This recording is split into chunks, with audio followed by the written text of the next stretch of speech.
The developmental stage that this presentation will be about is later adulthood, which is ages 60 to 75.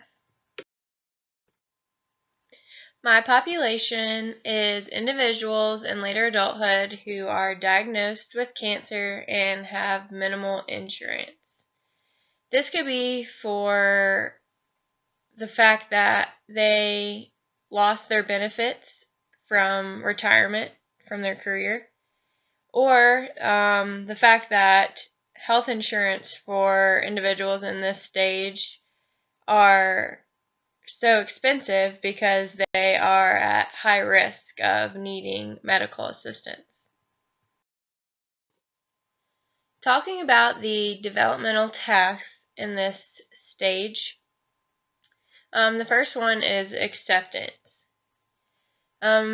People in this stage have to accept their failures and disappointments. It's kind of a reflection of their life, so they see things that they didn't get to, and they have to accept those disappointments and failures. According to the population, this may be accepting their cancer diagnosis and knowing that it's going to affect their life and choosing how it's going to affect them. Also with this is taking pride in their achievements. In this developmental stage of life, they have lived most of their life, so they have to reflect also on achievements, not only failures. They also have limited resources. So in the case of my population, they have to adapt to the mental and physical limitations of their cancer treatments, and for the financial limitations of medical insurance, they have to adapt to the insurance companies and finding out exactly what kind of plan that they can afford. The next developmental task is goals. Individuals in this stage of life will reflect on goals that they set earlier in life. Everybody has goals when they were in their later adolescence and probably early adulthood as well. These goals would be like their career choice, their social contact with friends and family, where they wanted to be health-wise at this point, and where they wanted to be financially at this point. So they have to reflect on these goals and ask themselves, have they been met? So also they have to prioritize in order to progress towards these goals if they have not been met. And a study showed that cancer patients prioritize family communication, so they want to be connected with their family and while they're going through these treatments, and having faced with the fact that cancer may take their life, so they want to spend as much time with the family as they can. And also they need to prioritize survival, give themselves hope, and create goals to survive as long as they can and try to beat this cancer. Another developmental task during this stage is well-being. So individuals in this stage of life, their personality is based on their outlook on life as well as their well-being. So this is about how they see their life as it is right now. Do they have a positive outlook on life, negative, and also their well-being. Are they less physical? How are they handling getting older and not being able to move around as much or do the things that they used to do. So their personality is all based on how they see their life right now and if they are able to adapt to it. Particularly my population with the cancer patients, they really struggle with positivity and seeing a positive outlook on their life, especially because their well-being is declining. So they really struggle with staying positive and enjoying the time left that they have. Also, they have to adapt to stress and coping of maybe grieving and things like that, and successful aging. Having minimal insurance and not being able to afford it financially can add a bunch of stress on people in this stage of life that have cancer and don't have the insurance that they need. In this study again, they said family connection among people diagnosed with cancer was found to have a positive effect on their life satisfaction. So that interacting with their family and just being around family and love and support while they're going through this treatment really had a positive effect on the way that the cancer patients are living their final years through this treatment process. Another developmental task is intellectual vigor. So during this developmental stage, it really hits the decline of intellectual vigor. Their memory starts to go. They have trouble translating visual information into motor response, and they have a slower reaction time. So an example of something affected by this would be driving.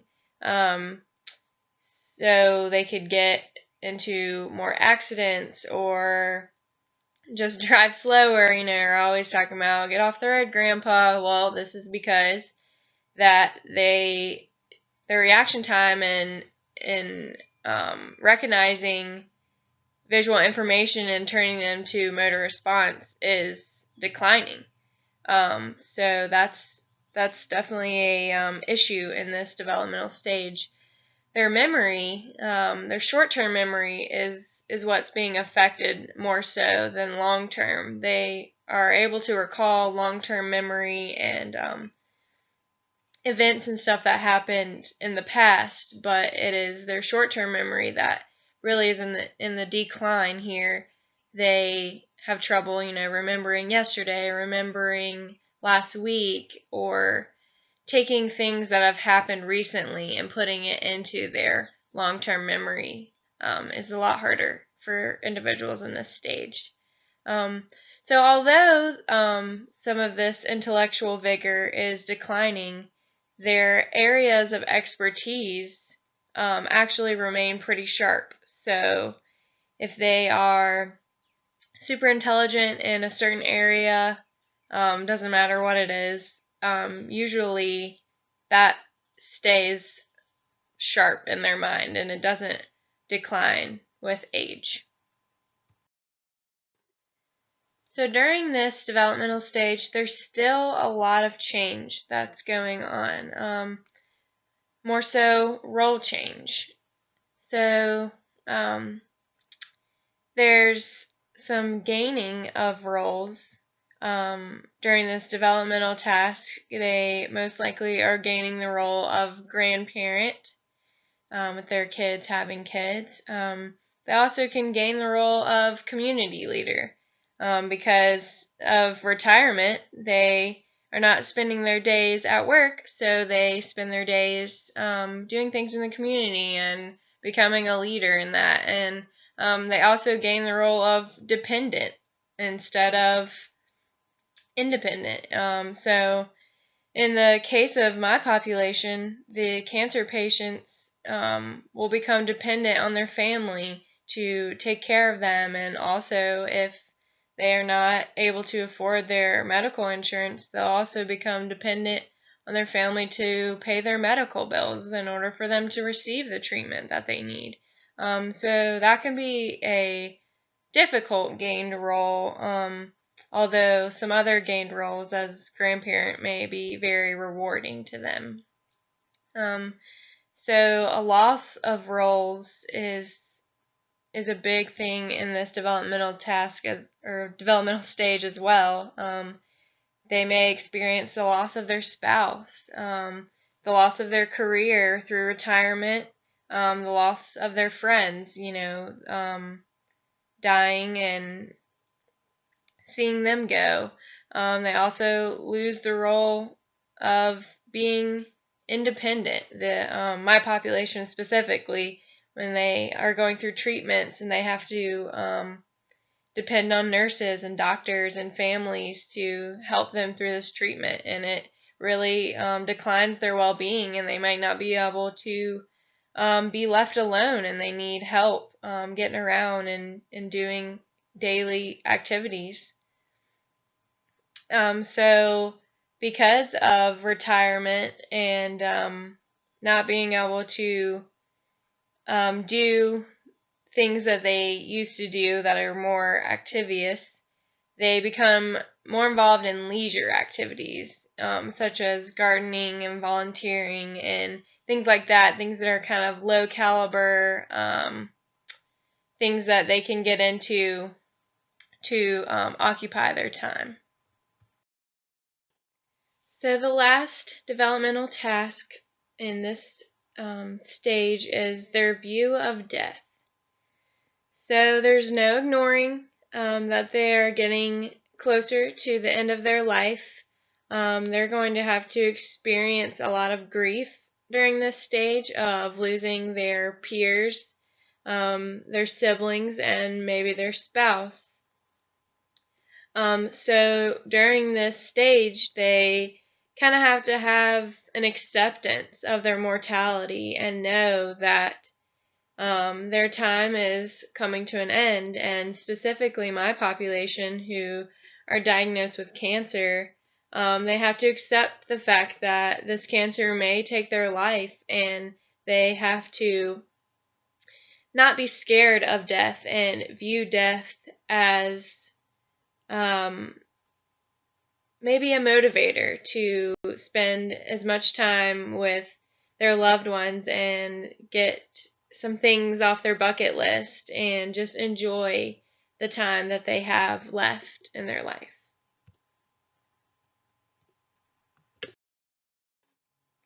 So now I'm going to kind of really narrow down on specifically my population's navigation through this psychosocial crisis. So this developmental stage's psychosocial crisis is integrity versus despair. So in order to lean towards integrity, my population has to accept their cancer diagnosis and not let it be a negative influence on their life. They cannot fear dying from this cancer treatment. They have to just stay strong and just see death as a motivator to live their life that they have to the fullest. They have to set new goals, especially financial goals, since their insurance is minimal. They're going to have to set new goals that can adapt to their financial situation. And lastly, they have to create meaning in their life.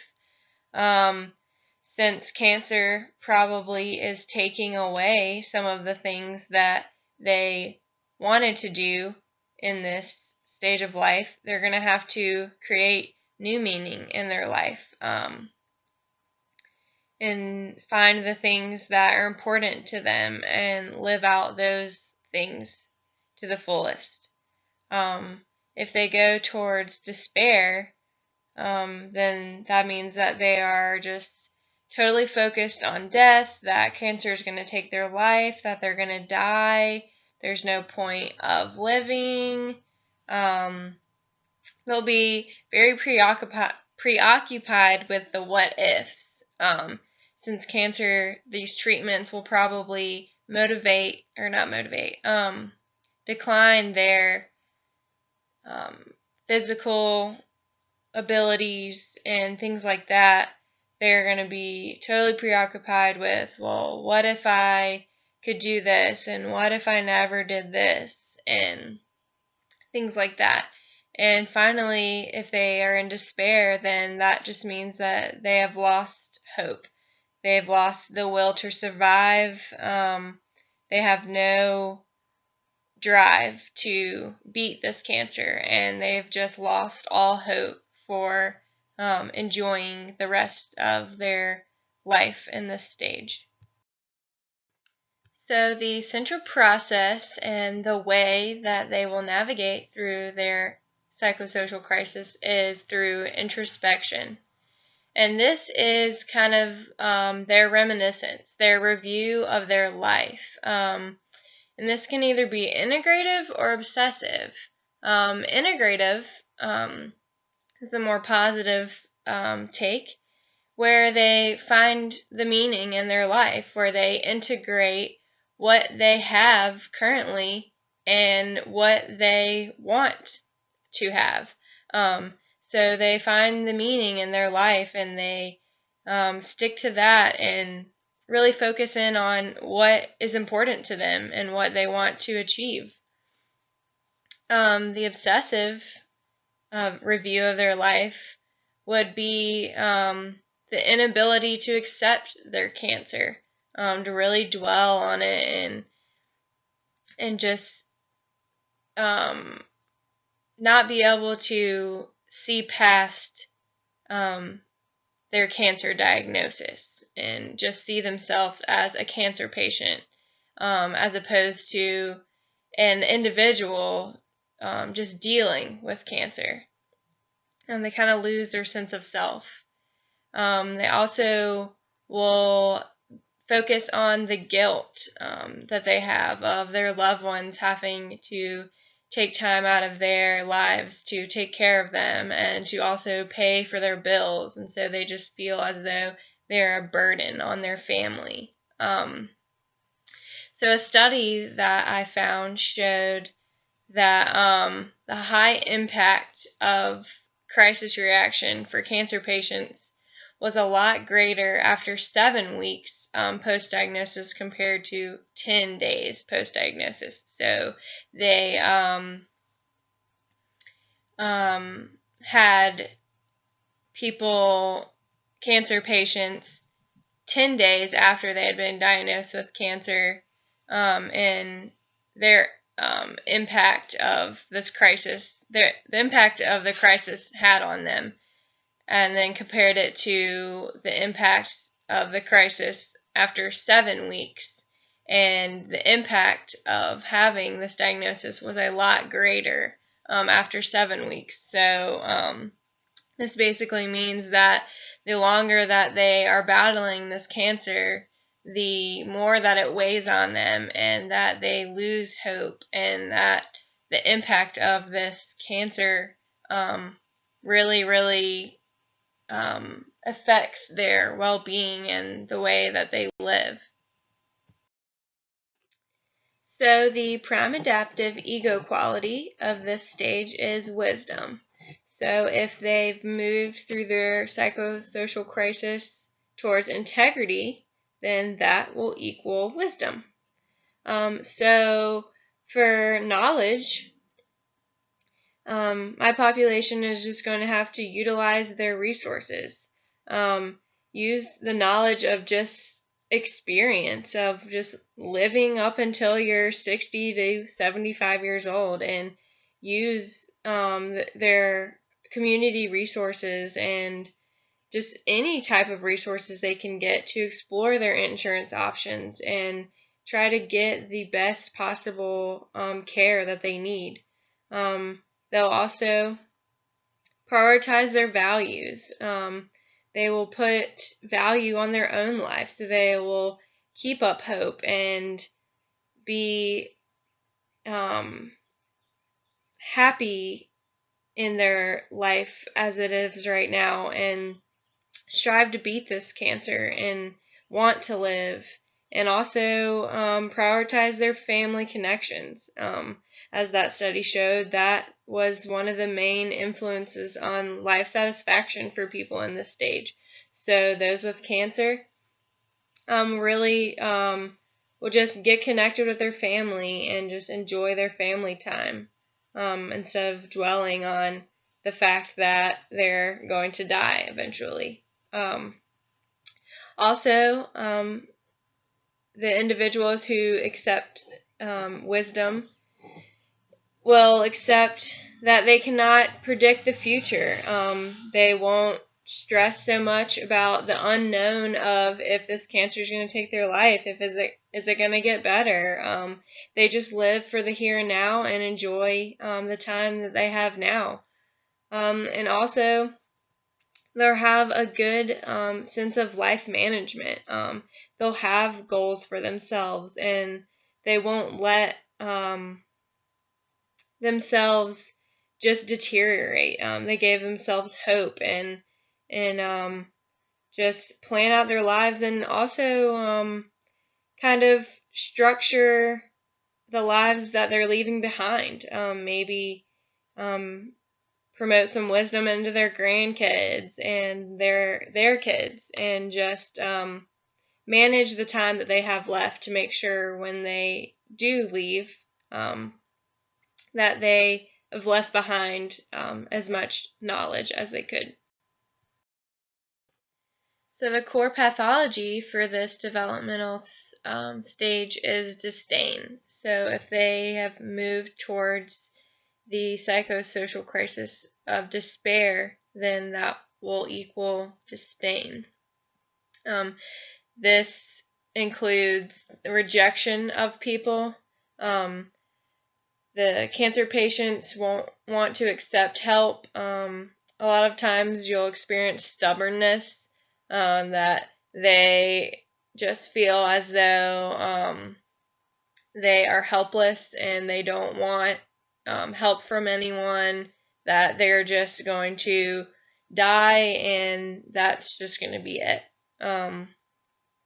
They'll have a sense of detachment from the world. Like I said, they'll have the feeling of helplessness, and that they don't want their loved ones and their friends and people to see them in this poor health, because they're just not used to that. They're used to being independent, and they just don't want others to see them this way, so they just detach themselves from the world. They also might develop contempt, especially for the cancer patients. They might gain contempt for their doctors and their nurses, and just feel as though they don't know what they're doing, and that they can't help them, and that they aren't doing the best that they can do to help them with their cancer, and this is why that they are living the way that they are living. So finally, the way that we as counselors can intervene are kind of a bunch of different ways. We can provide them the resources available to them in their community, kind of point them in the right direction to find the right insurance plan for them and what is available to them and what opportunities that they qualify for. And also find the areas in their life that are kind of bringing them down, shift their opinions that they have of these areas in life in order to achieve higher life satisfaction. They may be struggling with positivity and coping with their physical limitations, and so just kind of try to shift their opinion on these ways that they have negativity and try to turn them into positivity. Also, coming up with some activities to promote their intellectual vigor. obviously their intellect is declining a little bit during this stage. So just come up with some activities to make them feel adequate and that they're not just deteriorating.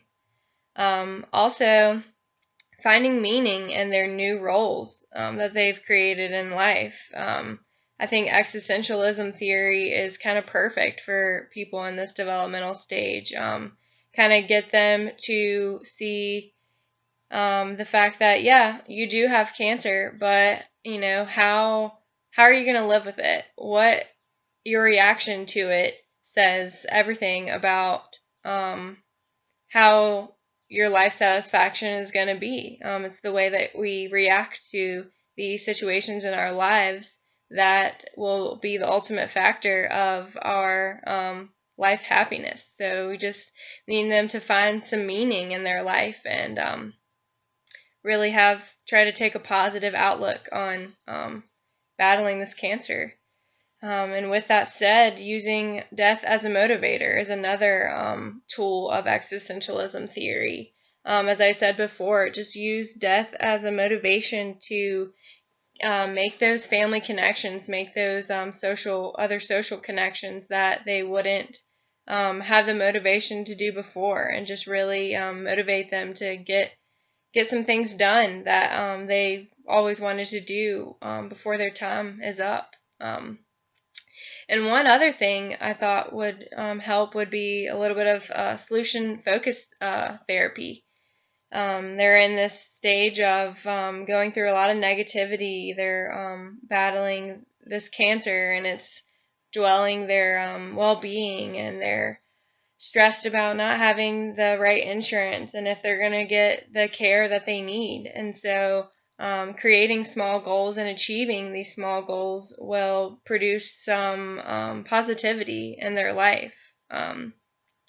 So overall, just get them connected with social and family support. That's super, super important for their life satisfaction. And find some meanings, give themselves hope, and put real value on their life, and just have them try to take everything and make it into something positive, and just live their life as best that they can, and before their time is up.